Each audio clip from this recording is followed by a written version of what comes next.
No Brasil, a autorização para o uso dos transgênicos acaba de completar 10 anos. Passado esse tempo, será que a população sabe do que se tratam os transgênicos? Ou ainda há dúvidas ou medo quanto à presença deles na nossa mesa? Será que o consumo desses produtos traz riscos à saúde? Quais as implicações dessa tecnologia para o meio ambiente? E quais os impactos na economia? No programa de hoje você vai conhecer a história dos transgênicos no Brasil e a situação da produção atualmente. Vai conhecer outros usos da transgenia para além da agricultura. Embarque com a gente por essa viagem pelo Brasil, no Caminhos da Reportagem, que começa agora. Claudete, você sabe me dizer o que é? Já ouviu falar em produto transgênico? Já, mais ou menos, né? Você tem ideia do que seja, não? Eu ainda não li muito sobre isso, mas eu não compro. O pouco que eu conheço deve ser um produto sem agrotóxico. Pelo leigo como eu sou. Não sei se estou errado. São produtos modificados. Não. Ouvi vagamente, mas saber o que significa realmente eu não sei. Os transgênicos são seres vivos que têm o DNA alterado pelo homem para atender a interesses específicos, como resolver enfermidades e melhorar a produção para enfrentar a ameaça da falta de alimentos no futuro. O DNA é a parte da célula que guarda as informações genéticas passadas de geração em geração. O DNA coordena o desenvolvimento dos seres vivos. Uma planta transgênica são aquelas plantas que contêm um gene ou um fragmento de DNA de outros organismos, né? Então, por exemplo, nós podemos retirar um gene da soja, inserir no feijão, ou retirar de qualquer organismo e inserir em uma planta. Então, quando a gente faz isso, o genoma, o DNA da planta, contém um pequeno fragmento de DNA de um outro organismo, e isso, então, é que faz com que a gente chame essa planta de uma planta transgênica. A presença dos transgênicos no nosso dia a dia é cada vez maior. Um dos principais usos é no campo. As lavouras de soja transgênica já ocupam a maior parte das regiões brasileiras que produzem o grão. A planta recebe genes de outras espécies para se tornar resistente a agrotóxicos e ao ataque de pragas.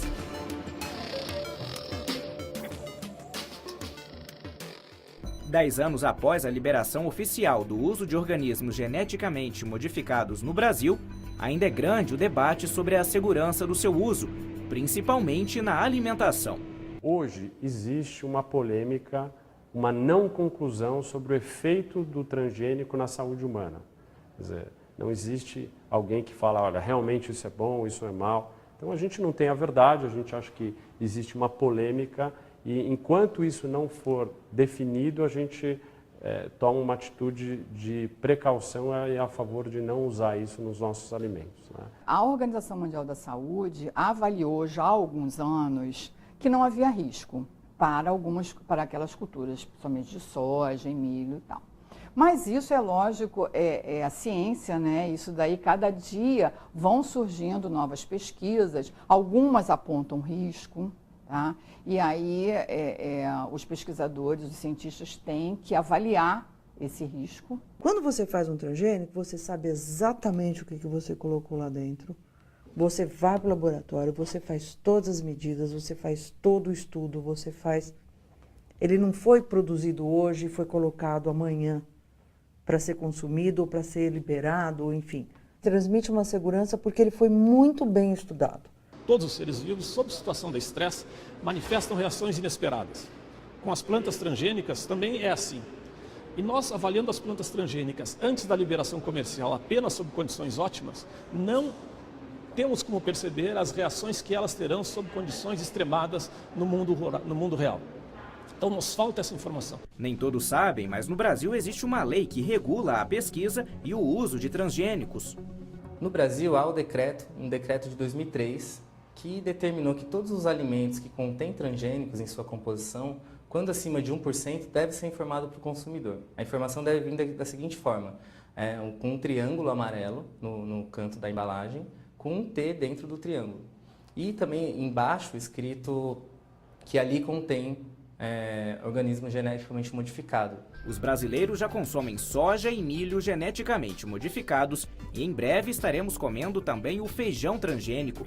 Mas será que o público sabe como identificar o transgênico nos supermercados brasileiros? Mas o T para indicar que tem? Que tem transgênico. Ah, tá.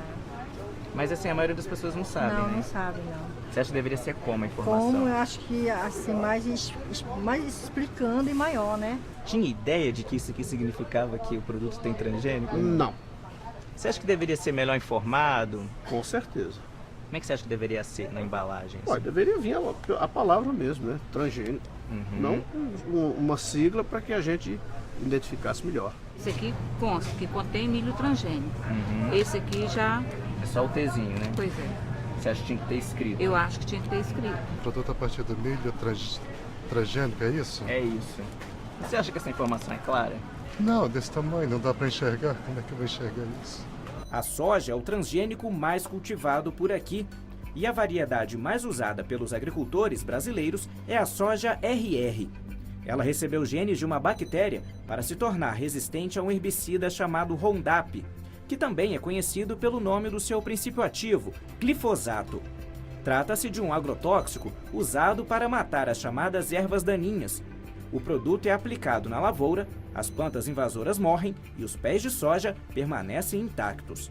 Tanto a semente RR quanto o agrotóxico Roundup são produzidos pela mesma empresa, a Monsanto, multinacional de origem norte-americana. Com cerca de 150 mil hectares de lavouras, Tupanciretã, no Rio Grande do Sul, se auto-intitula como a capital da soja da região sul do país. E foi nas fazendas do município que foram plantadas as primeiras sementes de soja transgênica do Brasil. Os produtores daqui e das cidades vizinhas compraram uma briga que durou anos e terminou com a aprovação pelo Congresso da Lei de Biossegurança Nacional.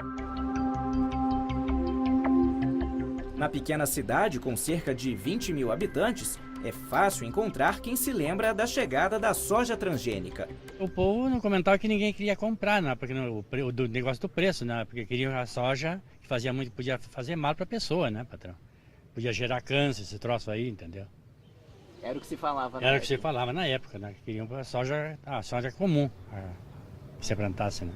Que hoje só planta só soja transgênica, só, né? Por enquanto o tempo não aconteceu nada ainda, e nem vai acontecer, patrão. Almir já era o presidente da Associação de Produtores Amigos da Terra quando os agricultores gaúchos ficaram sabendo que os vizinhos argentinos estavam usando aquela nova tecnologia. Na Argentina, a soja RR foi autorizada em 1996.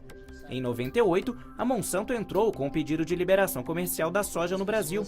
Mas por aqui, o processo foi mais conturbado. Na verdade, nós plantávamos soja convencional e fazia plantio direto e usava o herbicida glifosato, famoso Roundup. Um cientista lá notou que nos esgotos da produção do glifosato desenvolvia assim tipo de uma espuma. E o cientista resolveu ver o que tinha naquela espuma. Aí ele foi ver que era uma bactéria que se alimentava do glifosato.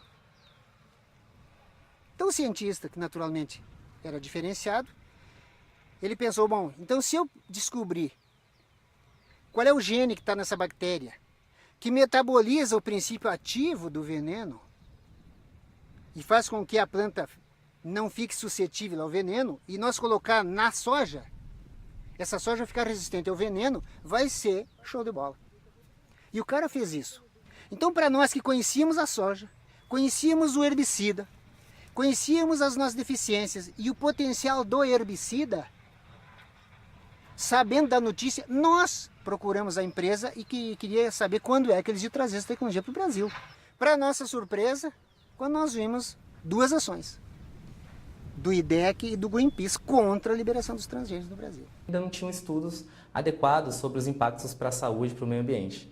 E desde 98 até 2003, esses transgênicos foram barrados no Brasil, que através de uma medida provisória no início de 2003, isso acabou sendo liberado. Quando a gente viu que funcionava, e nós vimos também que o Brasil seria o celeiro, o maior produtor de soja do mundo, essa tecnologia deles, em termos de custo, em termos de aumento de produtividade, colocava eles numa vantagem muito superior à nossa. em produtividade, em custo de produção, em tudo. E inviabilizar a nossa produção de soja. Um dos principais argumentos na defesa dos transgênicos é que sem eles não será possível produzir alimentos suficientes para atender à demanda mundial. Nós não concordamos que larga escala ou pequena escala. Como que nós alimentaríamos o mundo em pequena escala? Essa é uma pergunta que fica, porque normalmente o ambientalista fala, é agricultura, monocultura disso, monocultura daquilo. Nós precisamos alimentar esses 6 milhões e tal de pessoas que tem aí, caminhando para 9. O que deveria ser reduzir o tempo para chegar, aumentar o tempo para chegar em 9, reduzir o crescimento. E eu vejo o Rio mais 20, não sei o que, ninguém fala disso. A soja, por exemplo, é uma commodity, né? Ela vai ser exportada em grande parte para outros países, no caso a China, a principal consumidora, né? Para alimentação tanto humana como também alimentação animal. Né?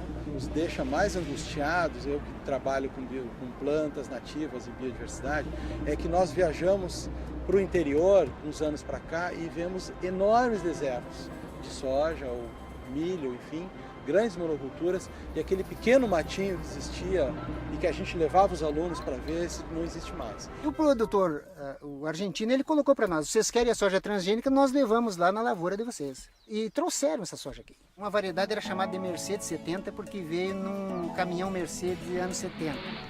Mas a variedade, o apelido mais consagrado era o Maradona, porque era craque no sentido dos grandes tempos do Maradona. Realmente era uma soja diferenciada em termos de produção, por quê? Porque ela não tinha competição com as invasoras e a umidade que vinha e os nutrientes que vinham eram aproveitados por ela. Era show de bola. Enquanto no interior do estado, os produtores já colhiam as primeiras safras de soja transgênica, aqui em Porto Alegre o governo do estado tentava impedir o cultivo de produtos geneticamente modificados. O governador da época, Olívio Dutra, queria declarar o Rio Grande do Sul como estado livre de transgênicos. Quase um embate com o brigada e com o governo, que era contra na época, né? Deu várias manifestações, quase se indo para o lado da violência mesmo. Sacas de soja transgênica plantadas ilegalmente chegaram a ser queimadas em ações de fiscalização. Agricultores foram autuados e multados. A Polícia Federal abriu inquéritos para investigar a chegada das sementes no país. No dia 25 de setembro de 2003, o governo finalmente assinou a medida provisória que autorizou o plantio de soja transgênica no Brasil. Em março de 2005, o Congresso aprovou a Lei de Biossegurança, que estabeleceu normas de segurança e de fiscalização das atividades que envolvam organismos geneticamente modificados e seus derivados.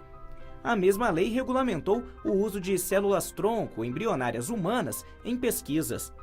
Depois da soja, também foi autorizado o cultivo de algodão transgênico em 2003 e milho transgênico em 2007. Desde então, eles vêm dominando as lavouras brasileiras.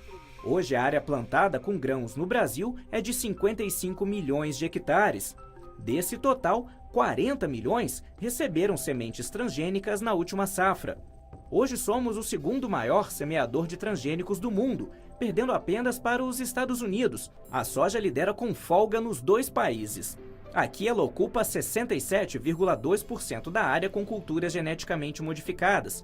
Depois vem o milho, com 31,2%, seguido pelo algodão, com 1,5% da área total que usa a tecnologia.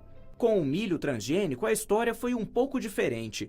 O produtor teve contato com as sementes de forma legal, por meio de revendas autorizadas. Tiago Sartori comanda, junto com 2 irmãos, as terras que herdaram dos pais no município de Pejuçara, Rio Grande do Sul. Nos 300 hectares, eles plantam em sistema de rotação trigo, cevada, aveia preta e principalmente soja e milho. A primeira semente transgênica que chegou foi a soja, resistente ao glifosato, né? O milho veio mais tarde, mas nós plantamos o milho transgênico há uns 5 anos. Estamos plantando o milho transgênico. E o que motivou vocês a começarem a implantar a tecnologia? Esse milho te dá condição de tu aumentar a produção, aumenta a caixa produtiva, né? Um milho convencional sempre vai ter ataque de pragas, como o transgênico também tem, mas mais leve. Antes do transgênico, a nossa média aqui era de 100 sacas por hectare. E agora, associado a essa tecnologia do milho transgênico e a irrigação, associados, a gente conseguiu levar essa produtividade para mais de 200 sacas por hectare. Você acha que teria como aumentar a produção sem o transgênico? Existe alguma alternativa a ele? Ou é uma tecnologia que está aí e tem que ser usada mesmo? Olha, eu sou transgenista. Não, eu acho o seguinte, eu acredito que existem várias formas. Claro que existe. Mas a gente sempre procura o caminho mais curto, né? O resultado mais imediato. E eu acredito que a vinda do transgênico, para nós aqui, foi essencial. A gente aumentou na produção da soja, aumentou na produção do milho e acredito que temos muito mais a aumentar investindo nessa tecnologia. Uma das promessas da manipulação genética, quando ela começou a ser implantada na agricultura, era a diminuição do uso de defensivos químicos nas lavouras. Mas hoje o Brasil é o país do mundo onde mais se usa agrotóxicos. Será que a transgenia não está mais entregando as soluções que o agricultor esperava? Confira no próximo bloco do Caminhos da Reportagem.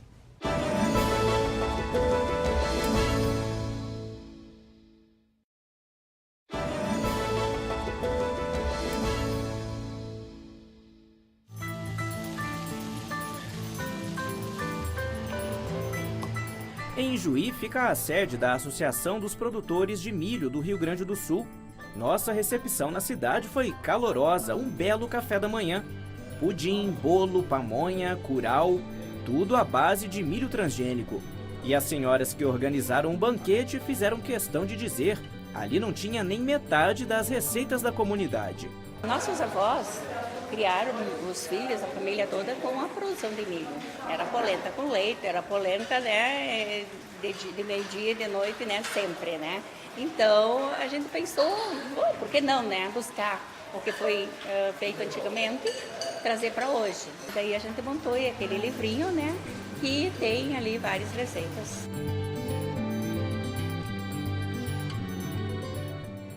O Brasil é o terceiro maior produtor mundial de milho, atrás dos Estados Unidos e da China. Para a safra 2013 e 2014, são esperadas quase 79 milhões de toneladas. Existem mais de 1.300 produtos derivados do grão. Nos supermercados, ele é usado na produção de óleo, farinha, amido, cereais matinais e salgadinhos. E esses são só alguns produtos. A maior parte da produção vai para a alimentação animal, entre 60% e 85%, dependendo da safra. O milho transgênico mais usado pelos produtores brasileiros é o chamado milho BT. BT vem do nome de uma bactéria, Bacillus thuringiensis. Essa bactéria é tóxica para várias espécies de lagartas que atacam as lavouras. Descoberto no início do século passado, o bacilo passou a ser usado diretamente como inseticida na agricultura europeia no final da década de 30.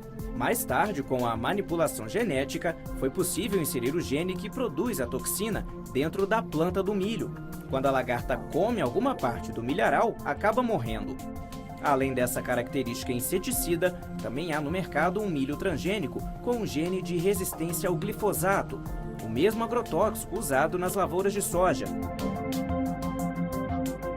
O glifosato mata as ervas daninhas ao redor do milho modificado e ele resiste. No distrito de Bozano, em Santa Lúcia, Rio Grande do Sul, boa parte da produção desta lavoura de milho vai parar nos galinheiros do Seu Mariano, que comercializa ovos há 32 anos. São 12 mil galinhas poedeiras.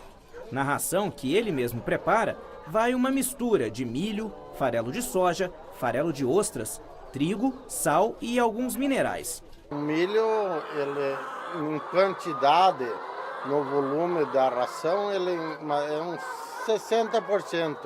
Dá uns 450, quase 500 sacos por mês, né? E esse milho é do milho transgênico, né? Sim. O senhor teve receio de usar? Mas não tem como ter preconceito. O farelo de soja é transgênico. O soja que tu hoje tu come, o azeite é transgênico. Tudo que tu comer derivado de soja é transgênico hoje aqui, né? E se não comprar transgênico, não tem, né? Hoje eu não produzo mais sem ser esse, né? O milho também está na ração de bovinos, suínos, aves e peixes. Nestes casos, a lei não obriga que seja informada no rótulo a presença de transgênicos na cadeia de produção. Há um risco de que o consumidor esteja consumindo os transgênicos de forma indireta através da alimentação da carne, né? E isso é grave, porque isso não é rotulado. E por que não é rotulado? Porque a legislação define que tem que haver 1% no mínimo de transgênico para que haja rotulagem. E, na verdade, é difícil de verificar a porcentagem de transgênico da carne. Embora a rotulagem seja determinada por uma lei federal, a fiscalização fica a cargo das vigilâncias sanitárias municipais e estaduais. A Fundação Oswaldo Cruz, no Rio de Janeiro, tem o único laboratório público federal capaz de analisar a presença de transgênicos em alimentos industrializados. A partir dos laudos da equipe da doutora Maria Regina, as vigilâncias sanitárias podem autuar as empresas que estejam descumprindo a lei. Se o produto contém mais de 1% e não está rotulado, ele vai tomar as medidas cabíveis, desde uma simples notificação até o recolhimento do lote. Há no Congresso Nacional alguns projetos de lei que visam barrar essa rotulagem, ou seja, desinformar ainda mais o consumidor, deixar ele menos informado para exercer os seus direitos. Para o autor da proposta, que retira dos rótulos o triângulo amarelo, a liberação do cultivo desses alimentos pelos órgãos responsáveis já atestaria a segurança deles. T é um termo que parece que é um problema, né, em cima de você consumir aquele alimento. A própria população, numa pesquisa feita, 78% dos entrevistados associavam o T com um sinal de trânsito. Nem ele sabe o que é o T. E os fabricantes, o que pensam sobre isso? A Associação Brasileira das Indústrias de Alimentação defende a rotulagem dos produtos transgênicos como parte do direito do consumidor de ser bem informado sobre os alimentos que consome. Mas a entidade critica a obrigatoriedade do símbolo com a letra T, por considerar que ele não é claro para o consumidor, e defende que seja obrigatória apenas a frase "contém transgênico", nos casos em que haja pelo menos 1% deles na composição. E em 2011 nós fizemos um trabalho com a Secretaria de Estado do Rio de Janeiro e todas as amostras coletadas, nenhuma delas estava rotulada, com exceção de uma marca. Pegamos as mesmas marcas em 2012 e algumas agora em 2013 e vimos que muitas já estão rotulando os produtos. Então a gente pode dizer que mais ou menos 50% já estão rotuladas. Mas ainda tem um grande número de fabricantes que ainda não rotulam. No Brasil, o uso de transgênicos para qualquer finalidade, desde a pesquisa até a comercialização, depende de autorização da Comissão Técnica Nacional de Biossegurança, a CTN-Bio. Ela é vinculada ao Ministério da Ciência e Tecnologia. A comissão não tem laboratórios, nem realiza pesquisas próprias. As análises de segurança para o meio ambiente, a agricultura e a saúde humana e animal são baseadas nos estudos dos próprios interessados, que fazem os pedidos de liberação. O agrônomo Leonardo Melgarejo, do Ministério do Desenvolvimento Agrário, está no final do seu 3º mandato na comissão. Ele questiona o método de aprovação de transgênicos no país. Na maior parte dos casos que eu presenciei, o Ministério da Saúde e o Ministério do Meio Ambiente pediram e o Ministério do Desenvolvimento Agrário pediram que os produtos não fossem liberados sem maiores estudos. Mas o Ministério da Indústria e Comércio, o Ministério da Agricultura e outros consideraram que os estudos disponíveis eram suficientes. E hoje na CTN-Bio, a escola predominante é daquelas pessoas que não têm dúvidas em relação aos transgênicos. Vocês percebam que a ciência ela se desenvolve com base nas dúvidas. No entanto, na CTN-Bio, predomina o grupo que não tem dúvidas. O professor Paulo Bracher já participou da comissão e também critica a composição do grupo. A CTN-Bio ela é composta por também membros que fazem parte de empresas ou que têm ligação com empresas.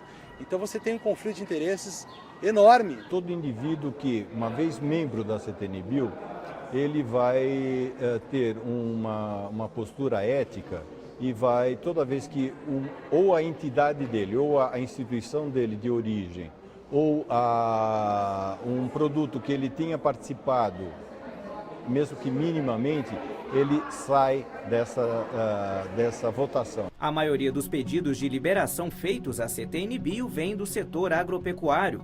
A principal bandeira da indústria de sementes e defensivos, quando os transgênicos chegaram ao mercado agrícola, era a diminuição das aplicações de agrotóxicos. As lavouras modificadas precisariam de menos produtos químicos. Mas na mesma proporção em que as plantas geneticamente modificadas foram adotadas pelo agricultor, cresceu no Brasil o uso dessas substâncias. De acordo com um levantamento da Associação Brasileira de Saúde Coletiva, entre 2002 e 2011, a área plantada no Brasil aumentou cerca de 30%. No mesmo período, a quantidade de agrotóxicos aplicados nas lavouras passou de 600 milhões de litros para 853 milhões de litros, crescimento de 42%. Dados da Anvisa revelam, enquanto no mundo a evolução do mercado de agrotóxicos foi de 93% em 10 anos, no Brasil a venda dos defensivos aumentou 190%. Desde 2008, o Brasil é o maior consumidor de agrotóxicos do planeta. Isso sem contar o uso de defensivos contrabandeados, que não entram nas estatísticas do setor. As nossas plantas elas estão mais baixas, mais produtivas e elas têm menos folha. Então nós não podemos deixar as lagartas comer as folhas, porque vai comer direto o pulmão da planta. A gente não pode também deixar competir com invasora, porque vai atingir diretamente a umidade e os nutrientes, vai diminuir a produtividade. Então hoje as variedades elas têm um potencial produtivo maior, mas elas precisam ser mais protegidas. Numa coisa, os produtores têm razão. O aumento da produção agrícola brasileira é inegável. O Brasil colheu quase 72% a mais em 2011 do que em 2012. A safra passou de 97 milhões de toneladas para 166 milhões. E são justamente os campeões de produtividade os maiores consumidores de defensivos.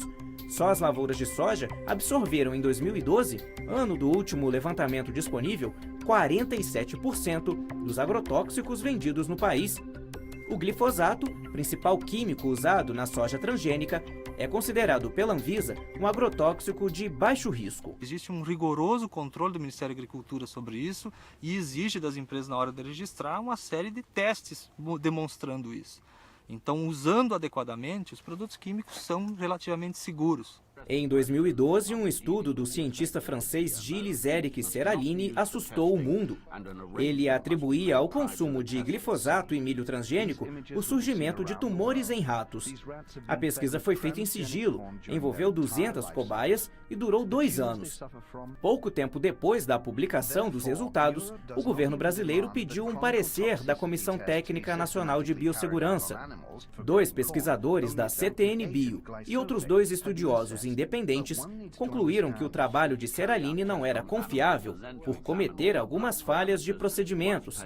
Entre elas, a escolha errada da linhagem de ratos, que já teria uma predisposição para desenvolver câncer. Se depender das variedades de transgênicos usadas hoje, o consumo de agrotóxicos deve continuar aumentando. Isso porque, com o passar do tempo, as tecnologias vão se perdendo. Os efeitos desejados adicionados às plantas vão deixando de funcionar. Quando você cultiva um só tipo de cultura durante muito tempo e na não existência de outras culturas também, você acaba selecionando plantas que são resistentes. Aquela proposta que a soja transgênica trouxe, ela cumpriu. Ela teve uma função. E a gente sabia que ia ter um prazo de validade. E a gente já sabe que está surgindo soja já com outro evento para superar essa deficiência no controle de invasora que está sendo apresentado hoje. Já está vindo novas transgênicas para superar esse problema. Isso é a ciência que está aí. A cada novo desafio na lavoura, a indústria de sementes aponta com uma promessa de solução. No caso do controle das chamadas plantas invasoras, outra polêmica se instalou no país. Em relação à CTN Bio, hoje ela está com 3 processos da Dow Chemical relacionados à liberação de transgênicos, seja soja ou milho, né, ligados à resistência ao herbicida 2,4-D, que ele é muito mais tóxico, segundo a Anvisa ele é muito tóxico, altamente tóxico. O 2,4-D é um dos componentes do agente laranja utilizado na guerra do Vietnã, né? Ele tem então um potencial muito mais tóxico do que o glifosato, porque justamente o glifosato não está dando conta do combate às chamadas ervas daninhas. O agente laranja desfolhava as árvores para aumentar o campo de visão dos soldados americanos. 2,4-D é um herbicida que vem sendo utilizado na agricultura brasileira e mundial há mais de 60 anos. né? Então, ele vem sendo avaliado e reavaliado pelas mais diferentes agências reguladoras ao redor do mundo. Nós temos um número enorme de agências que são extremamente criteriosas, assim como é o processo aqui no Brasil, outros países têm agências extremamente criteriosas. O receio é que com a liberação de soja e milho resistentes ao agrotóxico, o uso deles se expanda. O Ministério Público Federal está acompanhando o processo. O que é que determina a Constituição? Que a democracia seja cumprida, que a população seja ouvida, que os direitos humanos sejam respeitados, que haja cuidado e cautela para com a saúde pública e para com o meio ambiente. Essas são as pautas do Ministério Público, né? Nós estamos aqui para realmente verificar se esses direitos estão sendo lesados. Fiquei impressionada porque, considerando os estudos de universidades de grupos de pesquisa, na sua quase totalidade, eles apresentavam algum dano, ou sobre o meio ambiente, ou sobre animais de laboratório, ou até estudos realizados com seres humanos, apontando efeitos danosos e preocupantes para o 2,4-D. De 2010 para cá, são muitas as evidências de problemas teratogênicos, de problemas carcinogênicos, de problemas de informação neurológica, de problemas nos rins, de problemas hormonais de uma maneira geral. Então, o que nós devíamos estar discutindo? É qual o veneno que nós preferimos que esteja nos alimentos ou se nós temos alternativas mais viáveis para resolver o problema da alimentação. Uma pilha de pneus abandonados, tempo chuvoso e cerca de 1.000 mosquitos Aedes aegypti. Quer saber por que eu estou soltando eles aqui? Confira no próximo bloco.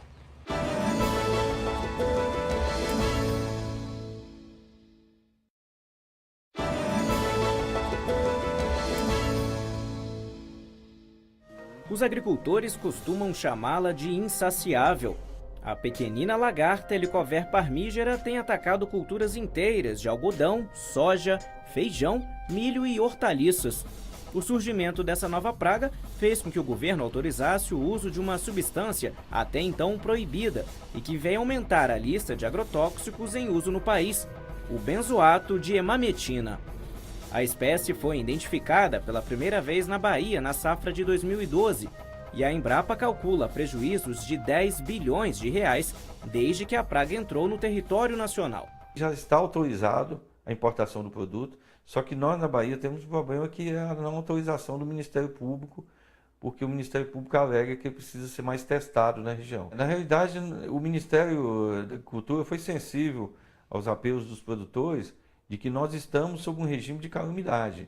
Essa praga pode dizimar as principais culturas agrícolas do país. João Carlos acompanhou na própria lavoura a chegada da helicoverpa. Ele planta soja, milho e algodão. E não é fácil combatê-la. Março, abril foi uma verdadeira guerra. Nós perdemos aí 20% de produtividade e aumentamos o custo em cerca de outros 20%. No caso da soja, já existe uma variedade transgênica resistente a lagartas. É a soja intacta da Monsanto, que vem sendo apontada como uma das ferramentas para controlar a helicoverpa. Nós temos a tecnologia do intacta, de uma cultivar que tem tolerância à lagarta e ao glifosato, e aqui uma cultivar só tolerante ao glifosato. Então a gente vê que o ataque de lagartas ele causa um dano visível, né? Isso que aqui a gente já tem até aplicação para controlar a lagarta, né? No milho, a tecnologia usada desde 2007 já não responde às expectativas. Esse milho, como você estava falando, esse é transgênico. É transgênico. Ele é BT. Ele teria que ser resistente à lagarta. Ele teria que resistir a essa lagarta. E aí, você está pagando pela semente? Pela tecnologia que hoje não está mais funcionando. No sistema de rotação de culturas, a mesma área é usada para plantar primeiro milho e depois soja. Isso ajuda a diminuir a erosão, a controlar as pragas e a equilibrar o solo. Mas a falta de cuidados específicos pode fazer com que o na lavoura de soja. A principal cultura que você está querendo produzir é a soja, né? Então não vai ter de passar um herbicida para eliminar os pés de milho, né? O milho transgênico também costuma ser apontado como grande vilão quando o assunto é contaminação genética. Para que haja a formação da espiga com as sementes, a flor de um pé precisa cruzar com a flor de outro. Com essa polinização cruzada, genes de plantas geneticamente modificadas podem se dispersar para espécies convencionais. Isso afeta principalmente os pequenos produtores, que optam por cultivar sem o uso de sementes transgênicas. Porque a gente sabe que a semente crioula hoje, ela está cada vez diminuindo e sendo, até essas culturas, no caso de milho, por exemplo, contaminadas pelos transgênicos. No mínimo, se deveria ter a garantia para o produtor convencional de que ele tivesse uma cadeia viável de não contaminação. Hoje nós não temos. E aí, depois, na venda para o exterior, ele não vai conseguir ter, então, o selo de qualidade de uma semente convencional. Sementes crioulas são aquelas usadas por comunidades tradicionais, passadas de geração em geração pelos pequenos agricultores. Geralmente são melhor adaptadas às condições do clima e do solo das regiões onde vivem os povos tradicionais. O nome pelo qual são chamadas muda conforme a região do país. Também são conhecidas como sementes da paixão, da fartura, da resistência, da liberdade ou sementes da gente. A biotecnologia veio para ficar, é um negócio que não tem como hoje se pensar em agricultura sem a ajuda dessas tecnologias, mas nós não podemos esquecer de manter o nosso bancos de germoplasma das variedades convencionais, até porque no futuro a gente não sabe o que pode acontecer. Deveríamos ter para cada variedade transgênica o lançamento da similar não transgênica, para que o produtor possa ter a opção de comprar uma ou outra. A falta de opção do agricultor na hora de comprar sementes convencionais se reflete em toda a cadeia produtiva e chega até a mesa do consumidor. O direito de escolha fica comprometido. Esta fábrica de alimentos feitos à base de produtos orgânicos tem dificuldade para encontrar matéria-prima. Primeiro, achar o produtor de milho orgânico. Bom, achamos. Resolvido? Não, porque ele chegava aqui úmido, então a gente tinha que secá-lo aqui. Diferente do transgênico, que você já tem a especificação commodity pronta. Muito bem. E agora, como que a gente faz? Não tem o grits, que é o que vai fazer o salgadinho. Vamos importar um moinho de pedra dos Estados Unidos para moer esse milho orgânico. Né? Toda a cadeia, as máquinas, é tudo feito para o produto processado, industrializado. Mesmo comprando de fornecedores cadastrados que produzem grãos não transgênicos, a empresa faz testes próprios no caso da soja. Porque, na verdade, assim, essa soja não é orgânica e hoje em dia a quantidade de soja transgênica que se tem no mercado é muito grande. Então, assim, para contaminar é muito fácil. Então, a gente tem que fazer isso, que é a nossa garantia. O fornecedor já garante para a gente, já manda uma declaração falando que não é transgênico, mas mesmo assim a gente faz esse teste para confirmar. A indústria convencional se defende, alegando que a adoção da transgenia é definida no setor agrícola. O resultado? Em muitos casos, o consumidor não encontra mais produtos feitos sem transgênicos. Eles estão em todas as marcas disponíveis nos supermercados. Quando os produtos não se destinam ao consumo humano, a rotulagem costuma ser mais eficiente. No caso das rações, para cães, gatos, aves e peixes, é quase impossível encontrar marcas sem o triângulo amarelo. Surgiu em 2009, no Mato Grosso, um dos maiores produtores de soja do país, o programa Soja Livre. É toda uma cadeia de produção na qual não entra soja geneticamente modificada. A população da Europa e da Ásia, eles demandam bastante esses produtos não transgênicos, né? Então, para alimentação humana, da alimentação animal, consequentemente, alimentando o animal vai voltar para o consumo humano, né? Então, como eles dão muita prioridade para esse produto convencional não transgênico, então eles são mercados que absorvem muito fortemente essa soja. E pagam a mais por ela. Pagam a mais por ela. Seu Moacir está em Lucas do Rio Verde, Mato Grosso, há 11 anos. Veio do sul do país para investir na soja. Ele diz que o custo de plantio e a produtividade da lavoura convencional são bem parecidos com o da transgênica. Dos 1.700 hectares que eu planto, 750 é de soja livre e o restante é soja transgênica. Daí você colhe sempre colhe o soja, primeiro colhe um e depois o outro, né? A empresa que recebe, o armazém, eles fazem um teste e ver se não tem contaminação nenhuma, né? O surgimento e a adoção em larga escala dos transgênicos se deu em meio ao sistema produtivo das monoculturas, extensas áreas de cultivo de um único produto, ao mesmo tempo que aumentam os ganhos do produtor por comercializar em larga escala. As lavouras diminuem a variedade de espécies de plantas e animais de um lugar, a chamada biodiversidade. Hoje em dia, as regiões produtoras estão sendo chamadas pelos defensores da agricultura sustentável de desertos verdes.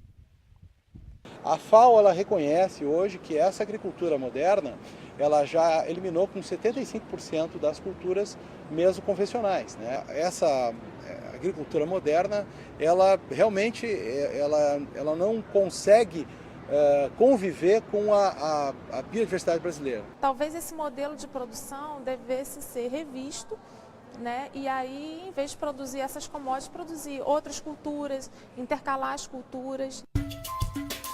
Lucas do Rio Verde, em Mato Grosso, é um dos municípios com maior produção agrícola do país, mas aqui surgiu uma forma de produção alternativa, em pequena escala. Em 2006, um grupo de trabalhadores rurais conseguiu financiamento para comprar esta área de 150 hectares. Ela foi dividida em 30 chácaras, cada uma para uma família. Mais de 70 pessoas moram e tiram o sustento de uma área bem menor que as fazendas de monocultura da região. Seu Nilfio explica que, mesmo sendo um dos campeões nacionais do agronegócio, Lucas do Rio Verde não produz alimentos básicos. Hoje a família dele se dedica à criação de vacas leiteiras. Tudo vem de fora, né? Se um dia impedir de vir alimento de fora, vão comer soja, milho e mais nada, né? Então, hoje a gente tem esses dados, chega de 85%, 90% de frutas, de verduras, legumes, vem de fora, vem de São Paulo, vem de Curitiba, vem de Goiás.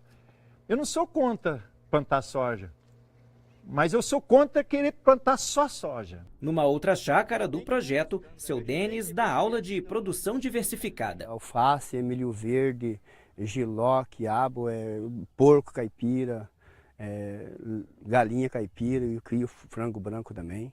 Daí a gente tem uma vaquinha de leite, vende um leite, come um queijinho. Fartura é o que mais de tudo que se pensar tem um pouco. E dá para sustentar a família com o ganho aqui da terra? Com certeza. É que aqui trabalha eu, minha esposa e meus 2 filhos, e eu tenho orgulho de morar aqui. A lavoura de soja está logo ali, do outro lado da estrada. O convívio tão próximo com os grandes produtores é um desafio. A cidade ficou conhecida no mundo todo quando um estudo apontou altos índices de contaminação por agrotóxicos. Depois de 2006, que a gente fez essa denúncia da questão dos agrotóxicos, que a pulverização que aconteceu do outro lado da cidade, queimou tudo, as verduras, tudo das chácaras aí, dos chacareiros, e que repercutiu nacionalmente, mundialmente. E por último, aquela repercussão meio que foi espantosa, a questão da contaminação do leite materno, né? O CONSEA é um órgão de caráter consultivo, que assessora o governo nos assuntos que envolvem o direito à alimentação adequada e saudável.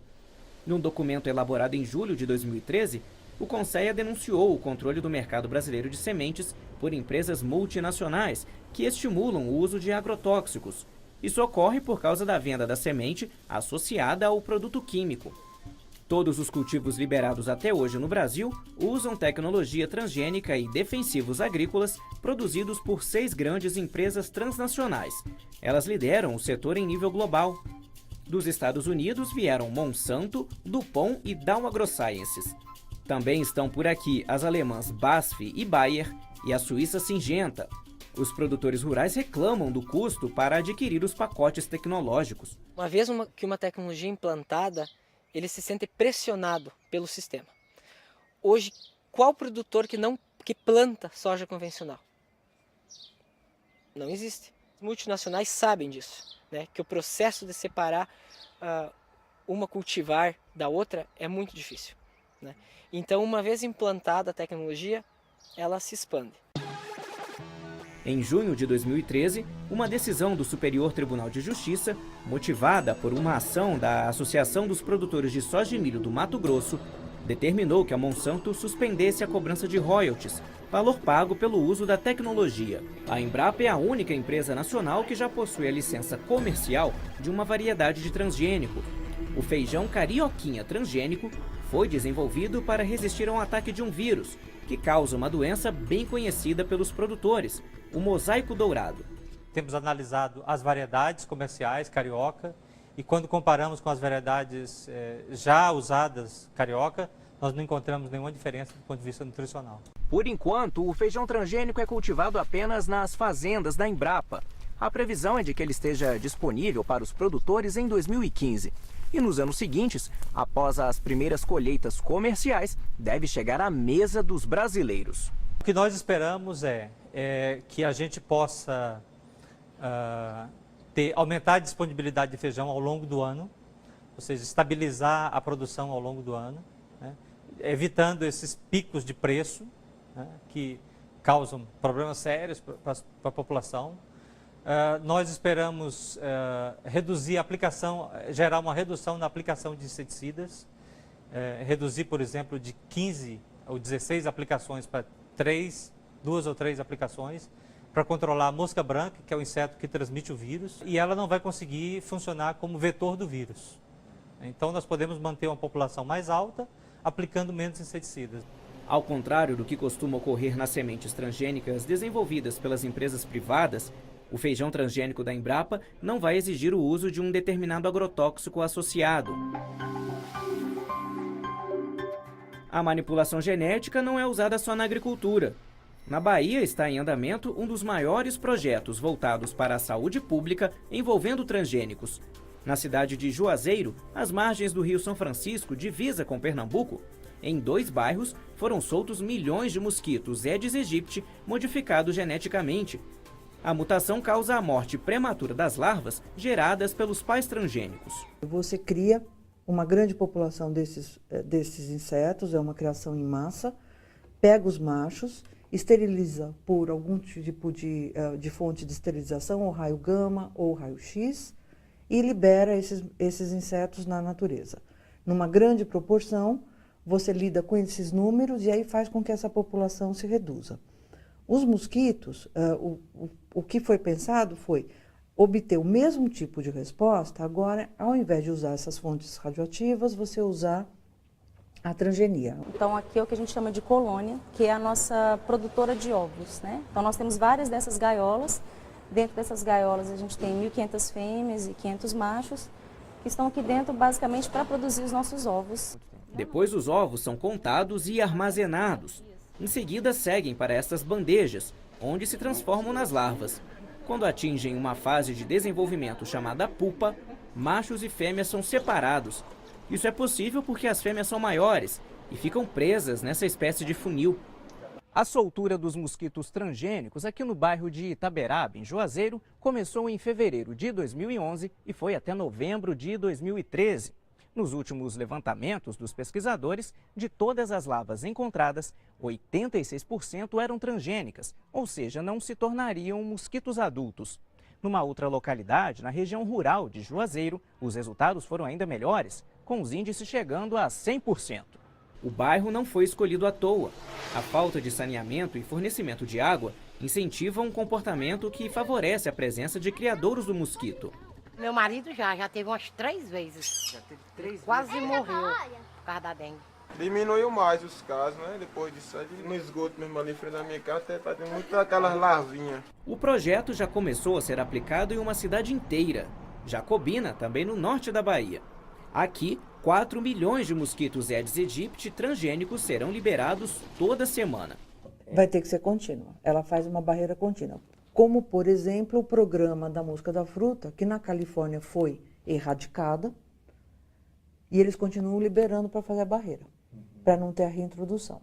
O uso de transgênicos na alimentação ainda não é unanimidade, e enquanto isso as pesquisas prosseguem. A Embrapa também promete algumas novidades para o futuro. Essas aqui nós estamos inserindo genes para a produção de fármacos. Cada vez mais tem se usado plantas para produzir fármacos, proteínas, vacinas de interesse farmacológico. Hoje existe a biologia sintética, em que é possível sintetizar genes. Então, na realidade, o limite está na imaginação humana e de como que isso vai ser feito, em quanto tempo essas coisas vão ser feitas. A gente ficou meio desconfiada, na verdade, né? Mas assim, é a opção que a gente tem agora no mercado, né? Vamos fazer o quê, né? Vamos ter que... Se é bom para a saúde ou não é, isso vamos deixar para os nutricionistas, né? Os argumentos, né, dos contra-transgênicos, eles são, muitas vezes, eles são muito fracos, né? A gente não... Então é isso, você vai modificar o mosquito, ele vai começar a transmitir hepatite. Não vai.